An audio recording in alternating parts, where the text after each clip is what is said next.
গলসিতে রাতের অন্ধকারে বালি পাচার। গলসির গোহ গ্রামে একটি সিজ করা বালির স্টক রাতারাতি হাওয়া, টের পেল না প্রশাসন।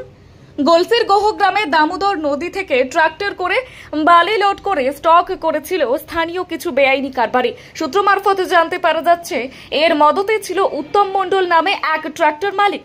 এই উত্তম মণ্ডল বরাবরই প্রশাসনের নিয়মকে তোয়াক্কা না করেই রাতের অন্ধকারে দামোদর নদী থেকে বেশ কয়েকটি ট্রাক্টরে করে বালি পাচার করে। গলসি প্রশাসনের কাছে খবর পৌঁছায়। এই বেআইনি বালির স্টকের বিষয়ে প্রশাসনের পক্ষ থেকে সিজ করা হয় এই অবৈধ বালি স্টক। এই স্টক গলসি 2 নম্বর ব্লকের বিএলআরও অফিস থেকে বালি তোলার দায়িত্ব দেয় পুলিশকে, কিন্তু 16 সেপ্টেম্বর সেই বালি তোলার কাজ শুরু হয়। রাত্রে গলসি বিএলআরও অফিসের কাছে পড়েছে মাত্র 2টি গাড়ি বালি, আর বাকি প্রায় 15 ডাম্পার বালি উধাও। কে এই বালি উধাও করলো, প্রশ্ন থেকেই যাচ্ছে।